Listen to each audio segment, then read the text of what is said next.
오늘 말씀 같이 보도록 하겠습니다. 오늘 말씀은 창세기 16장 1절에서 16절 말씀입니다. 오늘 말씀은 창세기 16장 1절에서 16절 말씀입니다. 제16장. 아브람의 아내 사레는 출산하지 못하였고 그에게 한 여종이 있으니 애국 사람이요 이름은 하갈이라. 사레가 아브람에게 이르되 여호와께서 내 출산을 허락하지 아니하셨으니 원하건대 내 여종에게 들어가라. 내가 혹 그로 말미암아 자녀를 얻을까 하노라. 아브람이 사레의 말을 들으니라. 아브람의 아내 사레가 그 여종 애국 사람 하갈을 데려다가 그 남편 아브람에게 첩으로 준 때는 아브람이 가나안 땅에 거주한 지 10년 후였더라. 아브람이 하갈과 동침하였더니 하갈이 임신하매 그가 자기의 임신함을 알고 그의 여주인을 멸시한지라. 사레가 아브람에게 이르되 내가 받는 모욕은 당신이 받아야 옳도다. 내가 나의 여종을 당신의 품에 두었거늘 그가 자기의 임신함을 알고 나를 멸시하니 당신과 나 사이에 여호와께서 판단하시기를 원하노라. 당신의 여종은 당신의 수중에 있으니 당신의 눈에 좋을 대로 그에게 행하라. 하매 사레가 하갈을 학대하였더니 하갈이 사레 앞에서 도망하였더라. 여호와의 사자가 광야의 샘물 곁곧 술길 샘 곁에서 그를 만나 이르되 사레의 여종 하갈아, 내가 어디서 왔으며 어디로 가느냐? 나는 내 여주인 사리를 피하여 도망하나이다. 내 여주인에게로 돌아가서 그 수하에 복종하라. 내가 내 실을 크게 번성하여 그 수가 많아 셀 수 없게 하리라. 내가 임신하였은즉 아들을 낳으리니 그 이름을 이스마엘이라 하라. 이는 여호와께서 내 고통을 들으셨음이니라. 그가 사람 중에 들나귀같이 되리니 그의 손이 모든 사람을 치겠고 모든 사람의 손이 그를 칠지며 그가 모든 형제와 태양에서 살리라. 하갈이 자기에게 이르신 여호와의 이름을 나를 살피시는 하나님이라 하였으니 이는 내가 어떻게 여기서 나를 살피시는 하나님을 배웠는고. 이러므로 그 샘을 부엘라헤로이라 불렀으며 그것은 가데스와 베레스 사이에 있더라. 하갈이 아브람의 아들을 낳음에 아브람이 하갈이 낳은 그 아들을 이름하여 이스마엘이라 하였더라. 하갈이 아브람에게 이스마엘을 낳았을 때 아브람이 86세였더라.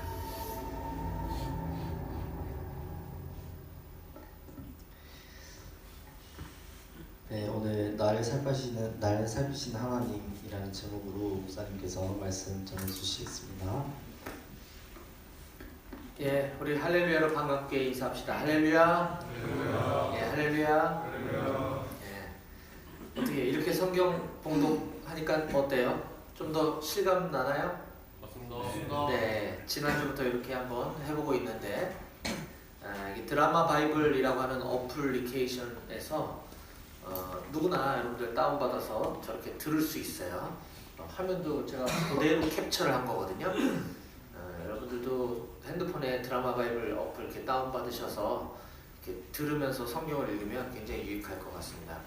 이 군종병들하고 간부님들은 가피풀 성경이라고 하는 걸로 우리가 성경 통독을 지금 계속 하고 있는데 가피풀 성경하고는 또 다른 색다른 재미가 있어요. 드라마 바이블에서는 그 뭐라 그러지? 그 대본처럼 이렇게 읽기 때문에 예를 들어 사레가 아브라함에게 이르되 이런 말은 생략을 하고 멘트만 이렇게 나오거든요. 지금 우리가 들었던 것처럼. 그래서 이렇게 드라마처럼 성경을 보는 것도 굉장히 입체적이고 또 이해를 돕는데 굉장히 유익할 것으로 보여서 예배 시간 성경 봉독을 이런 형태로 바꿔서 좀 진행해 보도록 하겠습니다. 날씨가 많이 추워졌죠, 여러분? 그렇습니다. 네, 영하 떨어졌나요? 아직 안 떨어졌나? 새벽에 떨어졌나? 새벽에 떨어졌어요. 네, 맞아요. 아침에는 0도부터 시작해서 이렇게 쭉 올라가는 걸로 좀 돼 있던데 여러분들이 이쪽 지역에서 출신이 아닌 분들은 철원 지역 겨울을 만만히 봐서는 안 돼요. 여기 대한민국에서 제일 추운 지역이기 때문에 감기에 걸리지 않도록 체온 관리에 특별히 잘 유념해 주시기 부탁드리겠습니다. 저는 어제 저기 경북 안동에 갔다 왔어요. 농협 선교회. 농협이 전국에 깔려 있죠. 전국에 있는 농협 선교회 우리 기독 신우들이 다 모여서 거기서 예배드리는 농협 선교회 전국대회가 있어서 어제 안동에서 이제 예배하고 올라왔습니다. 오늘은 이제 또 우리 교회와 임마누엘 교회 예배 인도한 후에 이따가 밤 12시 넘은 새벽 1시에는 저기 이란에 있는 지하교회 성도님들과 줌으로 만나서 통역으로 제가 또 오늘 예배 설교하는 날이에요. 요즘 중동이 시끄럽죠. 거기서도 예수님 믿으면 목숨을 내놔야 하는데 거기는 이슬람법에 의해서 명예살인이 허용되는 국가죠. 아랍권이. 거기서 예수님을 목숨 걸고 믿는 분들이죠. 얼굴을 드러낼 수 없어서 이렇게 얼굴을 가리고 줌으로 예배를 하는데 어쨌든 부족한 사람의 입술을 통해서 하나님의 능력의 말씀이 전해질 수 있도록 여러분들 기도해 주셨으면 좋겠습니다. 그리고 월요일 날은 지난번에 오셨던 우리 BBB 선배님들 또 모임에서 제가 내일 설교를 하고 또 돌아오는 토요일 날은 임마누엘 교회 저기 3, 4단 방공중대와 5군단 군기교육대 그 다음에 5군단 경비연대 소속의 42 관리대대 6사단 방첩대 다 모여 있어요. 거기에 우리가 했던 것처럼 그 위문 행사를 합니다. 돌아오는 토요일 날. 근데 임마누엘 교회는 부대원 수는 우리와 비슷한 것 같은데 다 더하면 비슷한 것 같은데 예배 인원은 우리보다 훨씬 적어요. 그래서 임마누엘 교회가 있는 그곳 주둔지의 부대들에도 예수님의 사랑이 잘 전해질 수 있도록 이 행사를 위해서도 기도를 부탁드리겠습니다. 저는 부족하지만 하나님께서 여러 가지 사명을 맡기셨는데 저희 부족함이 하나님의 영광을 가리지 않도록 하여튼 저를 위해서도 기도 많이 해주시면 고맙겠습니다. 예, 지난주에 우리는 창세기 15장 12절부터 21절까지 말씀을 가지고 하나님의 일방적인 계약서라는 제목의 말씀을 함께 나눴습니다. 지난주 말씀을 잠깐 복습하면 하나님께서는 아브라함에게 언약을 해주셨습니다. 이 언약이라는 말은 다른 말로 약속이죠. 근데 그 약속은 말로만 하시는 게 아니라 어떤 일종의 계약 행위를 통해서 철저하게 지킬 것이다. 이 계약은 파기될 수 없다라는 것을 계약으로다가 강조해 주셨습니다. 그런데 하나님께서 아브람과 맺으신 그 계약은 좀 방식이 독특했어요. 자, 여러분 성경 다 펼치고 계시니까 앞장 15장 17절과 18절을 한번 같이 소리내서 읽어봅시다. 우리 아까는 듣기만 했으니까 15장 17절과 18절 말씀입니다. 다같이 시작. 해가 져서 어두울 때에 연기나는 화로가 보이며 타는 횃불이 쪼갠 고기 사이로 지나더라.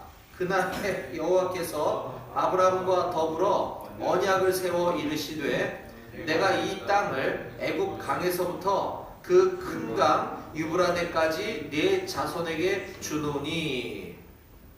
아멘. 여기 보면 계약의 내용은 내가 하나님이 이 땅을 애굽 강에서부터 그 큰 강 유브라데까지 유프라테스 강이죠. 네 자손에게 아브라함 너의 후손들에게 주겠다라고 하는 게 계약의 내용입니다.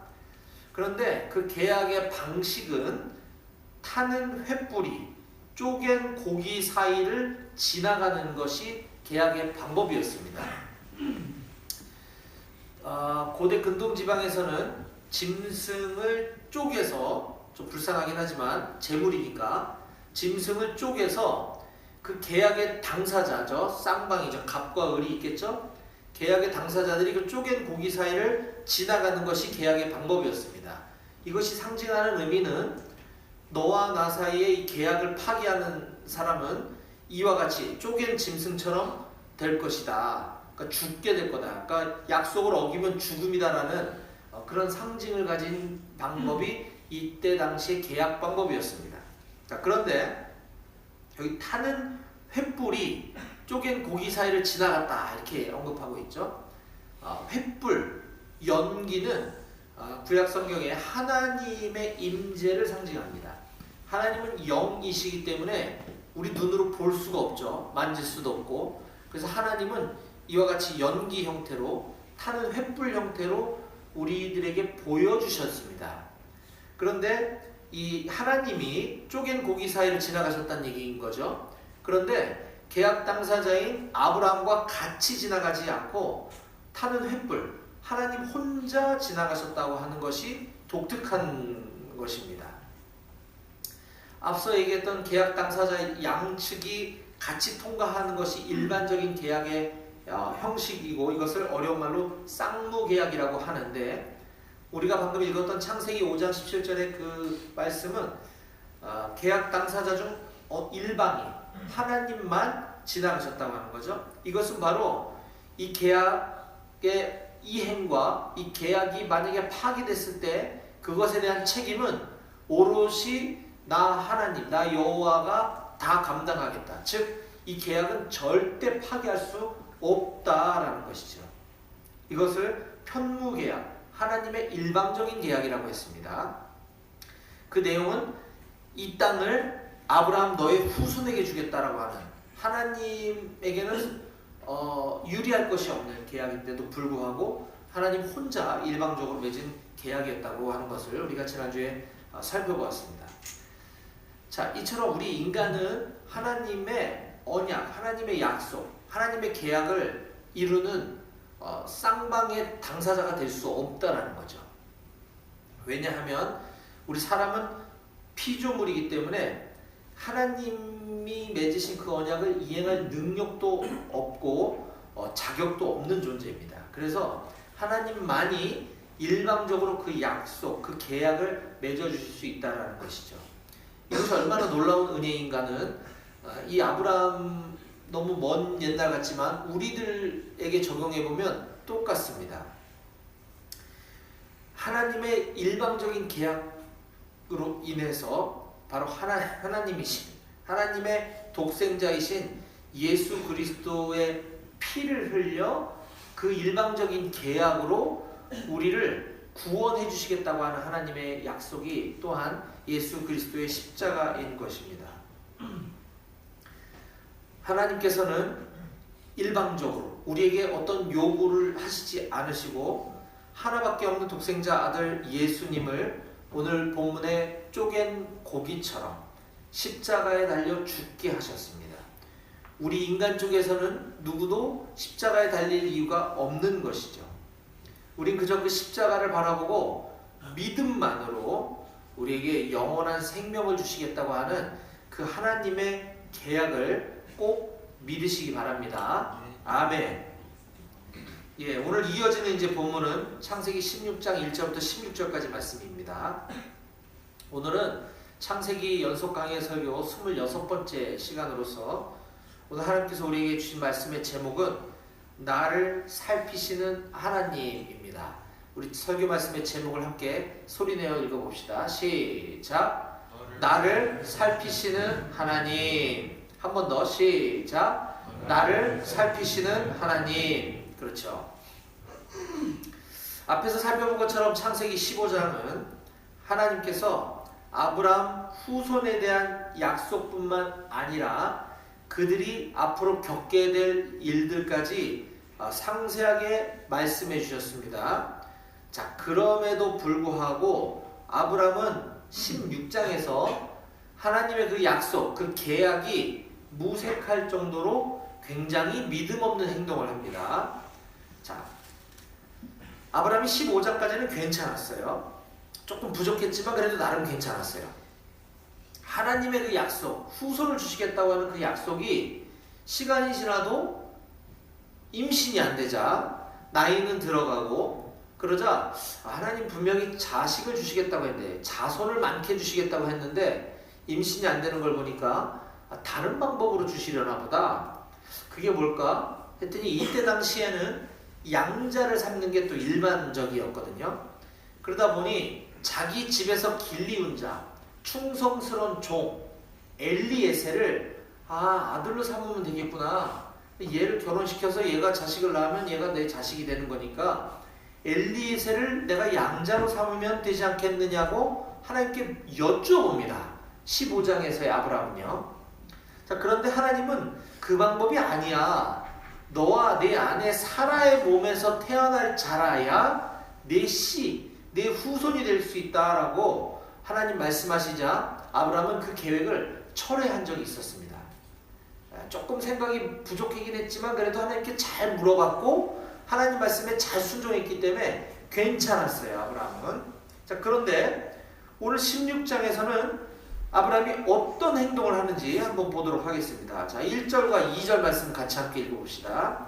16장 1절 2절입니다. 다 같이 소리내요. 시작. 아브라함의 아내 사레는 출산하지 못하였고 그에게 한 여종이 있으니 애굽 사람이요 이름은 하갈이라. 사레가 아브라함에게 이르되 여호와께서 내 출산을 허락하지 아니하셨으니 원하건대 내 여종에게 들어가라. 내가 혹 그로 말미암아 자녀를 얻을까 하노라 하매 아브라함이 사레의 말을 들으니라. 자, 아브라함의 아내인 사레가 자기는 불임, 임신을 할 수 없는 여성이기 때문에 자손이 없는 걸 보니 자기 몸종인 하갈이라고 하는 이름을 가진 자기 종을 첩으로 우리 옛날 조선시대로 따지자면 씨바지라고 하죠. 씨바지로 삼아서 그를 통해서 자녀를 낳으라고 자기 몸종을 아브라함의 첩으로 보내는 제안을 합니다. 자, 이것도 당시에는 흔한 광경이었습니다. 일반적인 광경이었어요. 자기 아내가 임신을 못할 경우 아내의 종을 첩으로 삼아 아들을 얻는 것, 우리 조선시대처럼 가능했습니다. 그런데 아까 15장에서는 이런 방법이 있을 때 하나님께 잘 물어봤던 아브라함이 지금 16장에 와서는 그냥 아내가 그 의견을 제시하자마자 바로 수용해버립니다. 이게 남자라서 그런 건지 모르겠습니다만, 이거 하나님께 물어봤으면 하나님 안 돼 하셨을 텐데 그냥 바로 수용을 해버려요. 4절 보겠습니다. 아브라함이 하갈과 동침하였더니 하갈이 임신하매. 이거는 안 됐었는데 이것 때문에 이제 큰 불행이 시작되게 되죠. 자, 4절 하반절. 그가 하갈입니다. 자기의 임신함을 알고 그의 여주인을 멸시한지라. 이것도 어디서 많이 보던 드라마나 영화의 장면이죠. 자기 여주인이 남편과 잠자리를 같이 하고 아이를 낳으라고 보냈는데 임신을 하니까 이제 자기가 안방마님의 자리를 차지하려고 자기 주인을 멸시했다라는 장면입니다. 자, 다시 한번 강조하지만 하나님의 뜻과 하나님의 방법은 나의 생각과 다른 경우가 의외로 많습니다. 저의 경험도 그렇고 여러분들도 앞으로 그런 일들을 많이 겪게 될 거예요. 내가 생각했을 때는 하나님께서 나에게 말씀하시는 게, 나에게 요구하시는 게 이건 것 같아, 이 길인 것 같아 라고 생각하지만 하나님의 생각은 그렇지 않은 경우가 상당히 많아요. 따라서 우리가 어떤 길을 선택하거나 우리가 어떤 마음의 생각들 이런 것들이 떠올릴 때 바로 행동하지 말고 하나님께 반드시 물어보고 명확하게 응답해 주실 때까지 기다려야 합니다. 이 응답이란 여러 가지 방법으로 나타날 수 있어요. 성경을 읽다가 그와 관련된 말씀을 읽으면서 깨달음을 얻을 수가 있고, 기도하다가 하나님께서 어떤 말씀을 떠올려 주실 수도 있고, 또는 이렇게 예배 시간에 나왔는데 설교 말씀을 통해서 그 응답이 확신으로 다가올 경우도 있고 굉장히 다양합니다. 그래서 그게 분명히 하나님의 사인이라는 응답이 있기 전까지는 절대 먼저 행동해서는 안 되고 기다려야 되는 것입니다. 여러분들 꼭 명심하시기 바랍니다. 자, 그런데 여기서 우리는 원인 제공자인, 이 사건의 원인 제공자인 아브라함의 아내 사레의 말을 다시 한번 자세히 좀 살펴볼 필요가 있습니다. 2절에 나오는데요. 사레가 아브라함에게 이르되 여호와께서 내 출산을 허락하지 아니하셨으니 블라블라블라블라. 네, 여호와께서 내 출산을 허락하지 아니하셨으니, 이건 어떻게 보면 팩트인 것 같기도 하고 어떻게 보면 그냥 체념, 수용의 태도로 보일 수도 있지만 실은 그런 의미가 아닙니다. 여호와께서 내 출산을 허락하지 아니하셨으니 라고 할 때 이 허락하지 아니하셨다라고 하는 이 표현은 히브리어로 아차란이라는 단어인데, 이 아차란이라고 하는 단어가 막다라는 뜻을 갖고 있어요. 막았다. 즉 여호와께서 내 출산을 막으셨다라는 거예요. 뉘앙스가 다르죠. 하나님께서 내가 임신하는 걸 원치 않으셔서 나 임신 못하게 하셨어. 하나님 때문이야 라고 하는 것입니다. 이것은 하나님께 대한, 자기가 임신하지 못하는 것에 대한 원망이 담겨있는 표현인 거예요. 이것이 바로 불신앙의 모습인 것입니다. 이것 때문에 사레는 자기 첩을 통해서 자녀를 낳아야 되겠다는 생각을 하게 되고 하나님께 물어보지도 않고, 아브라함이 그랬다 치더라도 사레라도 하나님께 물어봤어야죠. 하나님께서 제 임신을 막으신 겁니까? 하갈을 통해서 우리 자녀를 얻으면 되겠습니까? 라고 물었어야 되는데 사레는 이미 하나님에 대한 불만, 원망이 섞여 있었기 때문에 물어볼 생각조차 하지 않았던 것이죠. 그렇기 때문에 임신은 됐지만 이제 자기가 본부인인데 본처의 자리도 빼앗길 지금 위기에 봉착하게 된 거죠. 자, 그러자 사레는 자기가 그렇게 하라고 해놓고 오히려 남편을 원망하며 남편을 설득해서 이 하갈을 쫓아내버리라고 모의를 합니다. 자, 그런데 아브라함이 하나님께 사인을 받고 그렇게 하기로 동의해줬어요. 하갈을 쫓아내기로. 그런데 쫓아내기 전에 이미 벌써 먼저 사레는 하갈을 학대를 합니다. 그러니까 그 학대에 견디다 못한 하갈이 도망을 치게 됩니다. 자, 5절과 6절 말씀 제가 읽어보겠습니다. 여러분 성경을 보세요. 16장 5절 6절입니다. 사레가 아브라함에게 이르되 내가 받는 모욕은 당신이 받아야 옳도다. 말도 안 되는 얘기죠. 아브라함이 뭘 잘못했어요? 뭐 잘못을 하긴 했지만 내가 나의 여종을 당신의 품에 두었거늘 그가 자기의 임신함을 알고 나를 멸시하니 당신과 나 사이에 여호와께서 판단하시기를 원하노라.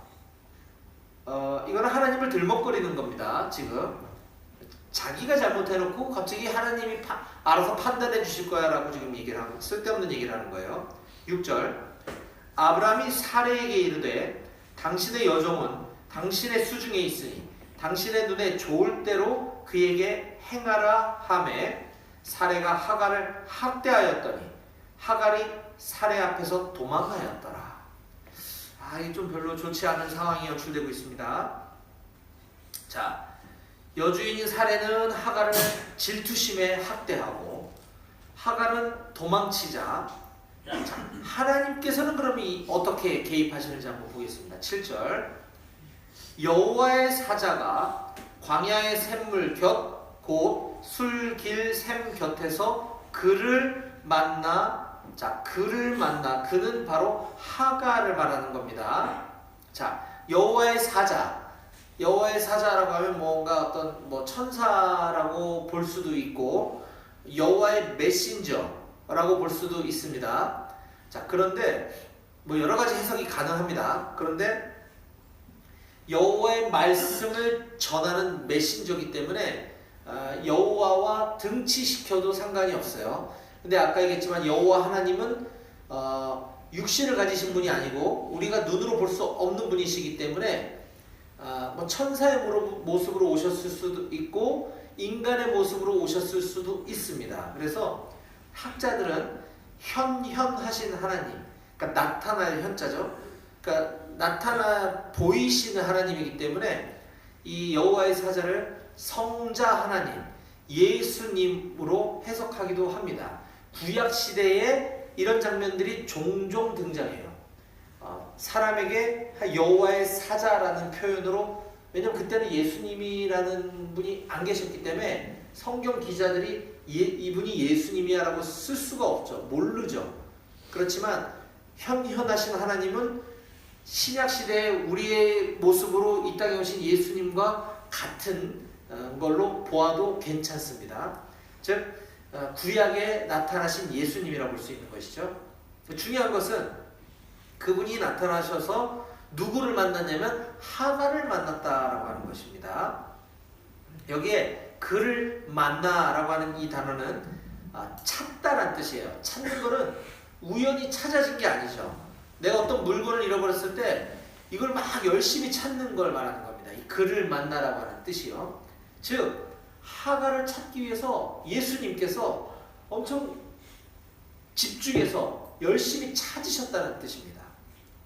하갈을 만나기 위해 일부러 찾아오신 하나님의 모습을 볼 수 있는 거죠. 자, 5절에서 여주인 사례는 자신이 겪는 그 고통의 원인을, 그 고통이라 하면 질투심, 적개심, 분노 이런 걸 말할 수 있겠죠. 그 고통의 원인을 하나님께로 돌리는 걸 보았어요. 5절에.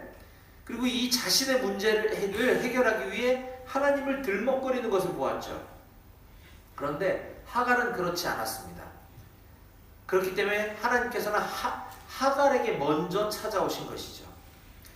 그렇게 일부러 찾아오신 하나님, 성자 하나님께서 하갈에게 뭐라고 말씀하시는지 들어보겠습니다. 8절 9절입니다.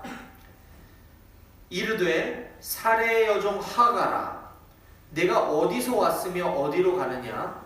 그가 이르되 나는 내 여주인 사레를 피하여 도망하나이다. 자, 9절. 여호와의 사자가 그에게 이르되 내 여주인에게로 돌아가서 그 수하에 복종하라. 이게 웬 날벼락입니까?